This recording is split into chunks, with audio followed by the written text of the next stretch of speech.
Let me guess. You opened your phone to check one thing, maybe the time, maybe a message, and suddenly you're reading bad news.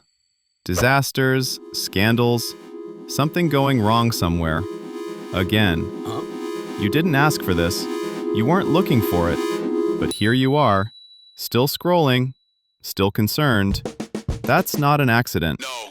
Bad news grabs your attention faster than good news. Not because the world is getting worse, but because your brain is built this way. Here's the strange part. A headline saying, "Everything is fine today," doesn't really stick. It doesn't demand attention. It doesn't feel urgent. But something terrible just happened? Now you're listening.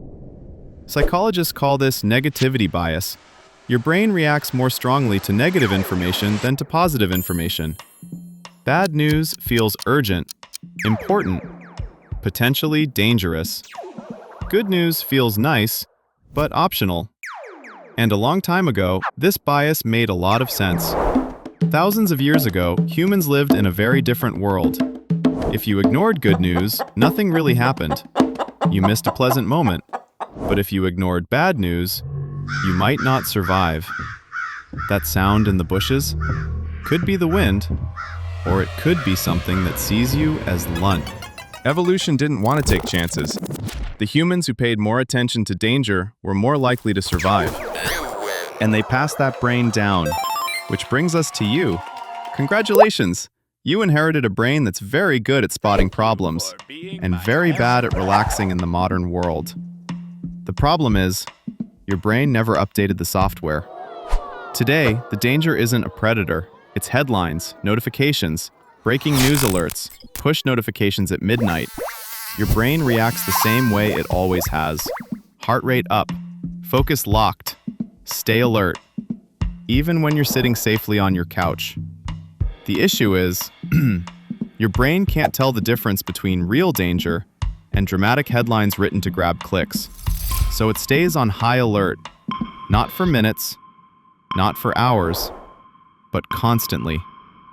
And then social media enters the picture.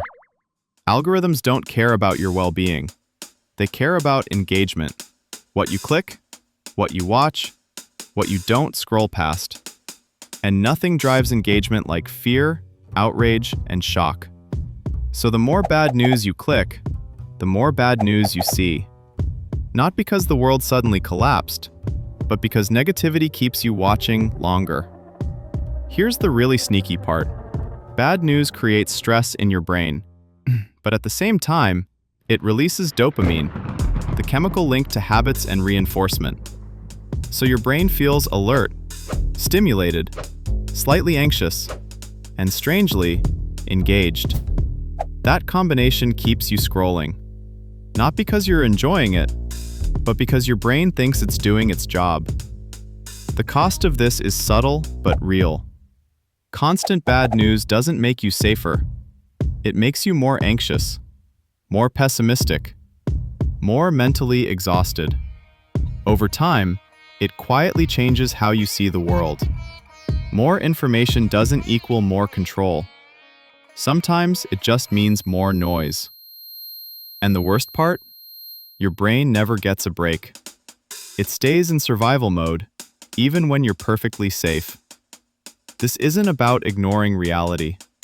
And it's not pretending everything is fine. This isn't a delete all apps and move to the woods speech. It's about awareness. Once you understand why bad news pulls you in, it loses some of its power. You can pause, breathe, choose. You decide what your brain consumes. Because your brain isn't broken. It's ancient, protective, and extremely confused by modern news. It was designed for survival, not 24-hour headlines. So the real question is, in a world of endless information, what do you want your brain focused on? If this topic resonates with you, and you've ever wondered why your brain feels so tense, overstimulated, or constantly on, there are some genuinely great books that explore this much deeper, in a really human, understandable way.